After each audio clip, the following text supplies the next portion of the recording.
আমাদের প্রিয় নবী তখনও পৃথিবীতে ভূমিষ্ঠ হয়নি। সময়টা ছিল তখনকার আরব সমাজ যখন অন্ধকারে ডুবেছিল। সেই সময়টাকে বলা হতো আইয়ামে জাহিলিয়াত যুগ, অর্থাৎ অন্ধকার যুগ। আরব সমাজে তখন আইন কানুন নীতি নৈতিকতার কোনো বালাই ছিল না। বেহায়াপনা, নোংরামি আর অশ্লীলতায় সমগ্র সমাজ যেন ডুবেছিল। সেই সময় নারীদের কোনো অধিকার ছিল না। নারীদের উপর চলতো নানান অত্যাচার ও নির্যাতন। এমনকি অনেক সময় কন্যা সন্তানদের জীবিত কবর দেওয়া হতো। এতে মানুষের মনে বিন্দুমাত্র মায়া, মমতা, ভালোবাসা ছিল না। নারীদেরকে সেই সময় ভোগের পণ্য মনে করা হতো। এমনকি বাজারে নারী পুরুষের দাসদাসী হিসাবে বেচাকেনা করার রীতি ছিল। সেই সময় বিভিন্ন প্রান্ত থেকে মুসলিমরা মক্কায় কাবা তোয়াফ করার জন্য আসলেও কাবাঘরের ভিতরে ছিল ৩৬০টি মূর্তি। কারণ মক্কায় তখন মুসলিমদের পাশাপাশি খ্রিস্টান, ইহুদি সহ বিভিন্ন গোত্রের মানুষ ব্যবসার জন্য স্থায়ী বা অস্থায়ীভাবে বসবাস করত, যাদের মধ্যে কাফের ও মুশরিকদের সংখ্যা অনেক বেশি হওয়ায় তাদের দাপট ছিল অনেক বেশি। এরপর সময় এসেছিল ৫৭০ খ্রিস্টাব্দে। তখন মক্কার নেতা ছিলেন নবীজির দাদা এবং কুরাইশ বংশের প্রধান আব্দুল মুত্তালিব, যিনি কাবাঘরের রক্ষণাবেক্ষণের দায়িত্বে ছিলেন। আর নবীজি তখন মা আমিনার গর্ভে। এর মধ্যে হঠাৎ একদিন আরবে বিশাল হস্তি বাহিনীকে দেখা যায়, যারা ক্রমশ মক্কার দিকে এগিয়ে আসছে এবং মানুষজন তাদের ভয়ে বাড়িঘর ছেড়ে পালাচ্ছে। কারণ সেই হস্তি বাহিনীকে প্রতিহত করার মতো শক্তি তাদের ছিল না।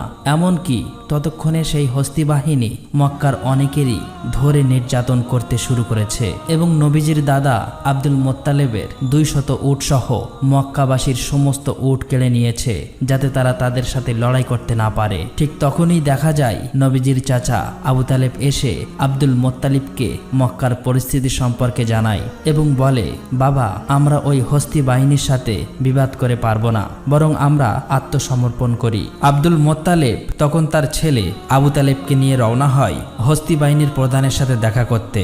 আর এই হস্তি বাহিনীর প্রধান হলেন মক্কার পার্শ্ববর্তী এলাকা ইয়ামেনের শাসক আব্রাহা। তার ছিল অনেক ক্ষমতা ও শক্তির অধিকারী। মূলত আরব সমাজ যখন অন্ধকারে ডুবে থাকলেও সমগ্র পৃথিবীর বেশিরভাগ মানুষ জেনে গিয়েছিল যে ইসলাম ধর্ম হলো পৃথিবীর শ্রেষ্ঠ ধর্ম, সত্য ধর্ম এবং শান্তির ধর্ম। তাই বিভিন্ন প্রান্তের মানুষেরা তখন ইসলাম গ্রহণ করছিল এবং দলে দলে হজ করার জন্য মক্কায় আসত। ইসলাম ধর্ম এবং কাবার এতটা গ্রহণযোগ্যতা দেখে আব্রাহা তার ক্ষমতার দাপটে ইয়ামেনের রাজধানী সানাতে হুবাহু কাবার মতো একটি গির্জা তৈরি করে। কারণ আব্রাহা চেয়েছিল মানুষ খ্রিস্টান ধর্ম গ্রহণ করুক এবং তার তৈরি গির্জাতে বেশি বেশি আসুক। কিন্তু আব্রাহা যখন দেখে যে তার চাওয়া কোনোভাবেই পূরণ হচ্ছিল না, আব্রাহা তখন রাগে ক্রোধে ফেটে পড়ে।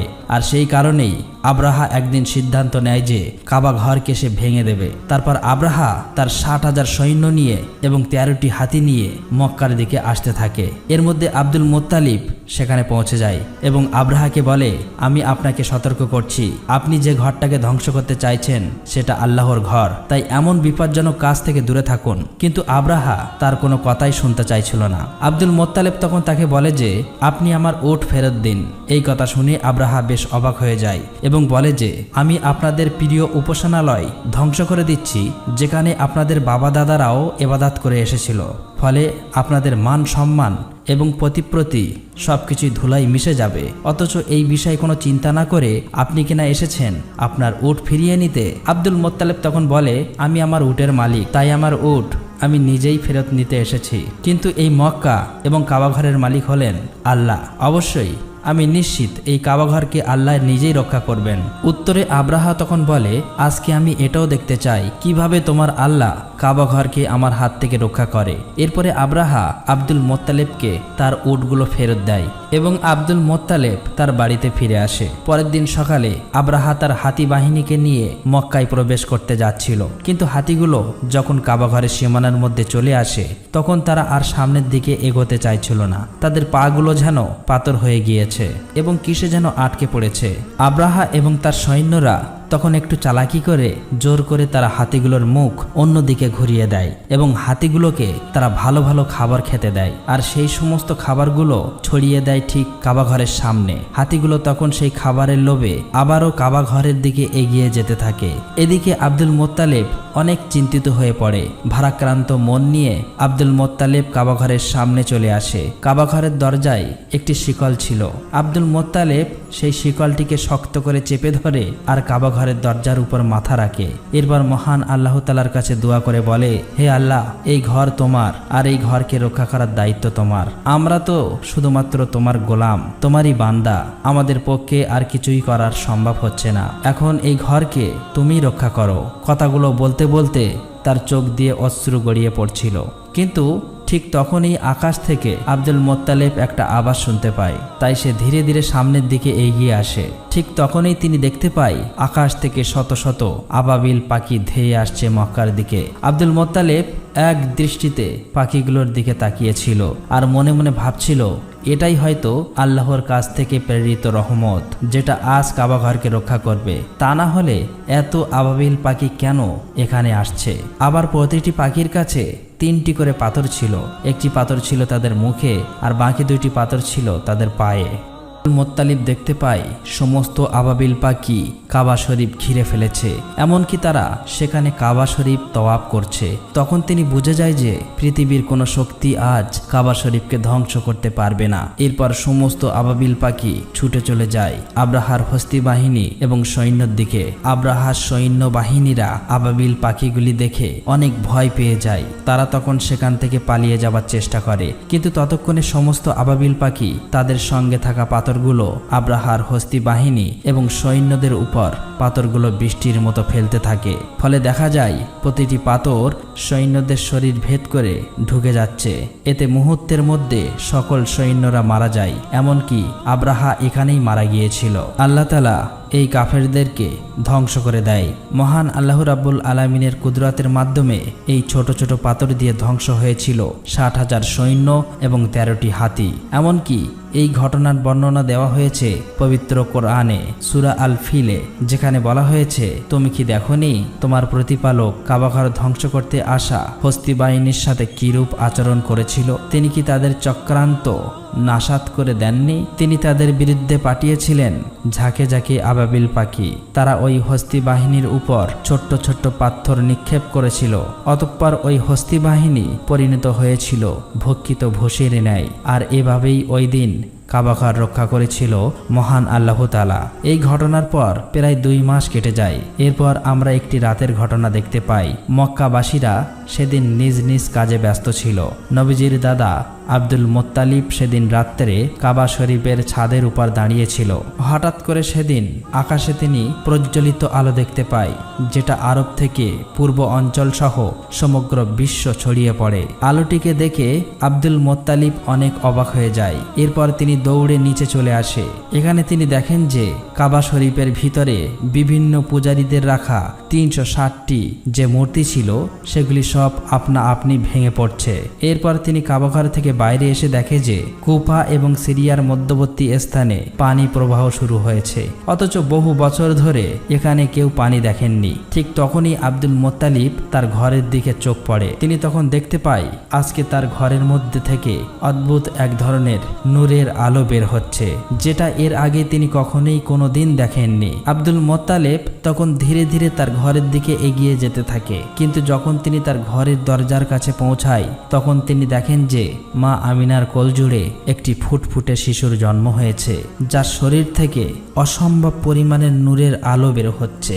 এটা দেখে আব্দুল মোত্তালিবের চোখ দিয়ে পানি চলে আসে, কারণ সেই সময়ে আরবের অন্ধকার সমাজে প্রদীপের আলো হয়ে আসেন প্রিয় নবী হযরত মুহাম্মদ সাল্লাল্লাহু আলাইহি ওয়াসাল্লাম। পরের দিন আব্দুল মোত্তালিব তার নাতির আকিকার জন্য উট জবাই করে গরিব দুঃখী মানুষদেরকে খাওয়ায়। সেখানে তাকে সাহায্য করছিল তার ছেলে আবু তালেব। তখন সেখানে আবু তালেবের বড় ভাই অর্থাৎ নবীজির চাচা আবু লাহাব আসেন, তবে গরিবদের সাথে একসাথে বসে খেতে হবে বলে বাড়ির দরজা থেকে চলে যান। আসলে আসলেই আবুল আহাব অনেক অহংকারী লোক ছিলেন। অন্যদিকে মা আমিনার বুকে দুধ ছিল না, তাই শিশু নবী মুহাম্মদ সাল্লাল্লাহু আলাইহি ওয়াসাল্লামকে দুধ খাওয়ানোর জন্য একজন মহিলাকে ডাকা হয়। সে ছিল আবুল আহাবের স্ত্রীর দাসী। তাই আবুল আহাব ঘরে ফেরার পর তার স্ত্রী তার সাথে অনেক রাগারাগি করে, কেন তার দাসীকে এই কাজের জন্য নেওয়া হলো।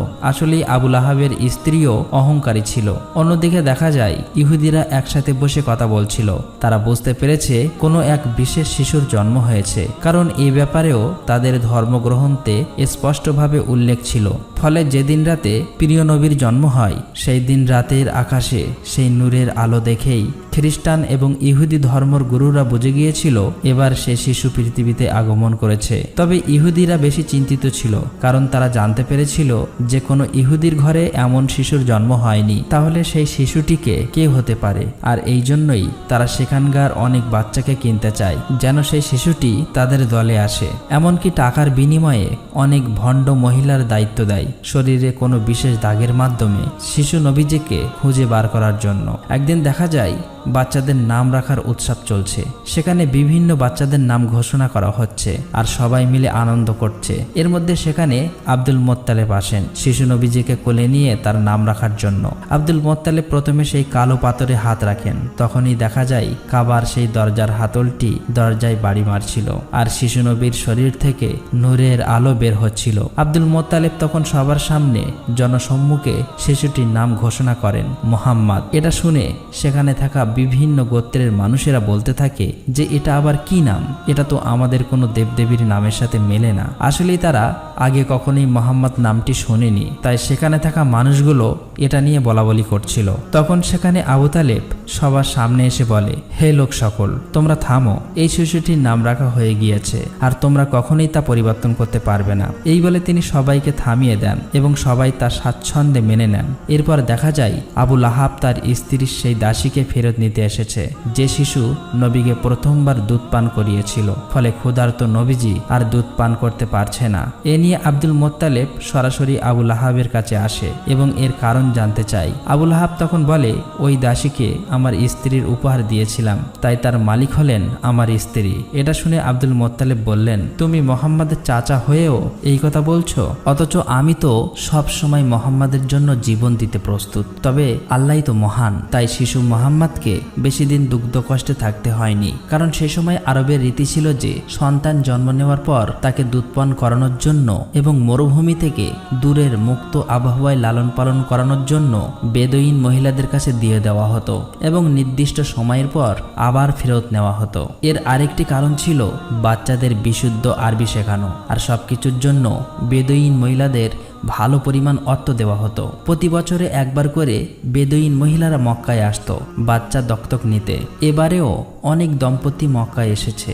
এর মধ্যে একজন দম্পতিকে দেখা যায় তারা বেশ ক্লান্ত ছিল আর তাদের উটটাও ক্লান্ত ছিল, কারণ মরুভূমির উত্তপ্ত গরমের মধ্য দিয়ে অনেক দূরের পথ পাড়ি দিয়ে এখানে আসতে হয়েছে তাদের। তাই প্রথমে তারা বাধ্য হয়ে তাদের উটকে কম দামে বিক্রি করে দেয় এবং বাচ্চা খুঁজতে থাকে। তারা আসতে দেরি করায় ততক্ষণে সব বাচ্চা দত্তক নিয়ে ফেলেছে অন্যান্য মহিলারা। এটা দেখে তাদের মন কিছুটা খারাপ হয়ে যায়। এদিকে কসাই যখন তাদের উটটাকে জবাই করতে যাবে, ঠিক তখনই উটটা উঠে দৌড় দেয় এবং নবীজির বাড়িতে প্রবেশ করে। এটা দেখে ওই মহিলার স্ত্রীও উটের পিছন পিছন নবীজির বাড়িতে প্রবেশ করে। তখন নবীজির মা আমিনা ওই মহিলাকে খুবই ক্লান্ত ও ক্ষুধার্ত দেখে খাওয়ানোর জন্য তাকে ঘরে নিয়ে যায় আর তার শিশু বাচ্চাটিকে দোলনায় শুইয়ে দিতে বলেন। মহিলাটি যখন তার বাচ্চাকে দোলনায় রাখতে যায়, তখন তিনি শিশু মোহাম্মদকে দেখতে পান, যার শরীর থেকে নূরের আলো চমকাচ্ছিল।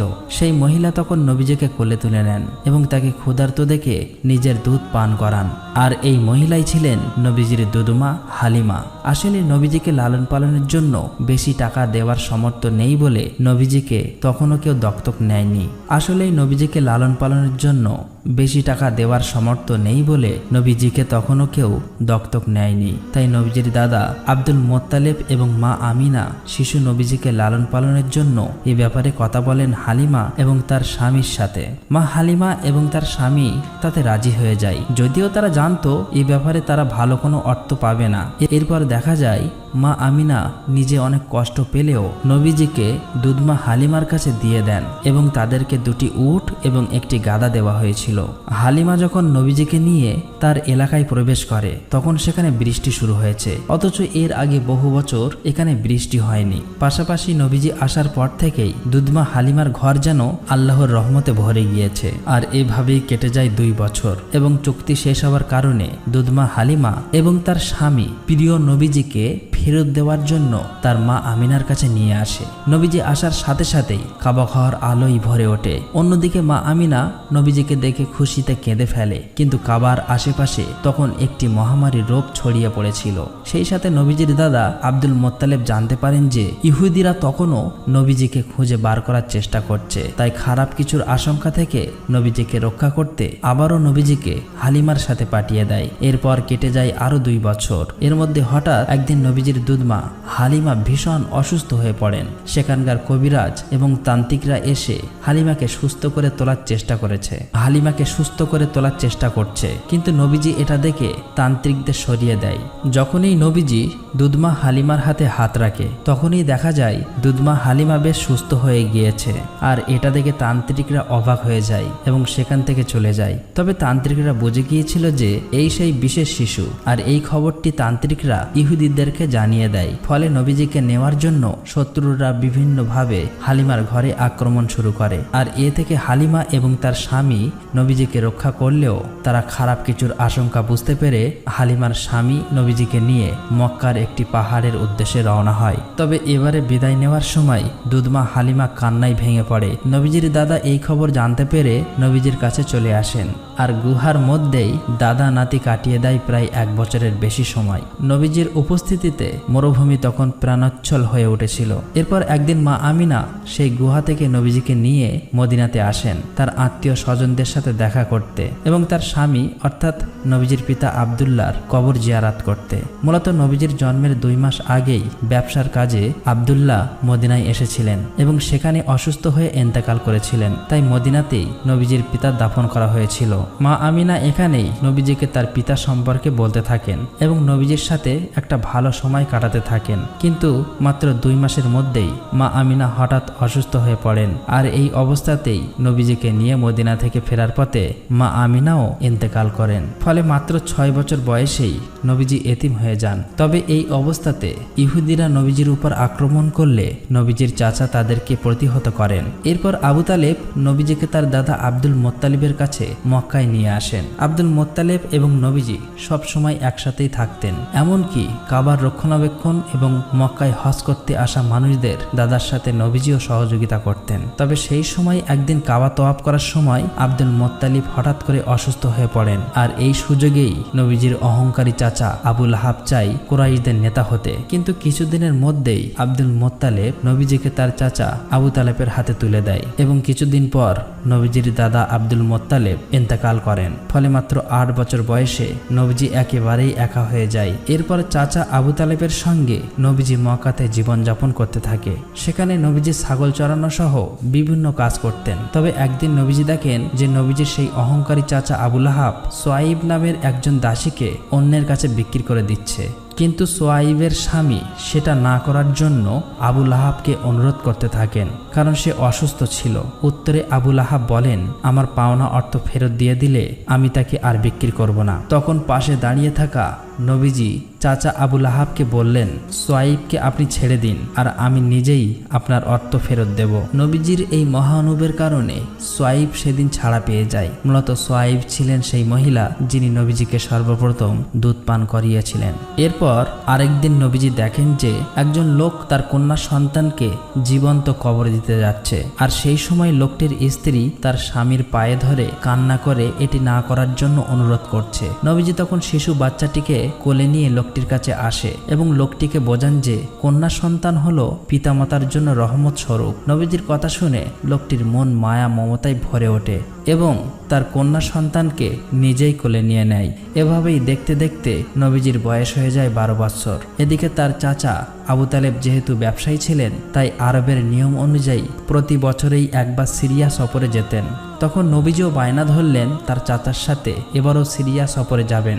যাত্রা শুরু করার পর প্রতিমধ্যেই বসরা নামের একটি জায়গায় তারা তাঁবু ফেলেন। আর সেই শহরেই একটি গির্জায় ইহুদিদের একজন ধর্মগুরু ছিলেন, যিনি নবীজি এবং তার চাচা আবু তালেব সহ কাফেলার সমস্ত লোকের একটি দাওয়াত খাওয়ায়। এই সময় বালক মোহাম্মদকে দেখে বুঝতে পারেন যে তিনি হলেন শেষ এবং সর্বশ্রেষ্ঠ নবী। এটা যেমনি তাদের ধর্মগ্রন্থে লেখা ছিল, তেমনি তার অন্তর্দৃষ্টি থেকে দেখতে পেয়েছিলেন। এরপর তিনি আবু তালেবকে বলেন যে মোহাম্মদ এখন তোমার আশ্রয়ে আছে, তাই তোমার আরো বেশি সতর্ক হওয়া উচিত। এবং এটাও বলেন যে মোহাম্মদকে নিয়ে তোমার সিরিয়া যাওয়া উচিত হবে না, কারণ সেখানকার ইহুদিরা তাকে ক্ষতি করতে পারে। তাই আবু তালেব তার সিরিয়া যাওয়ার সিদ্ধান্ত বদলে আবারও মক্কার দিকে ফিরে আসতে শুরু করে। তবে প্রতিমধ্যেই তারা সেই ইহুদিকে আহত অবস্থায় দেখতে পায়, যে কিনা বারবার মুহাম্মদ সাল্লাল্লাহু আলাইহি সাল্লামকে ক্ষতি করতে চেয়েছিল।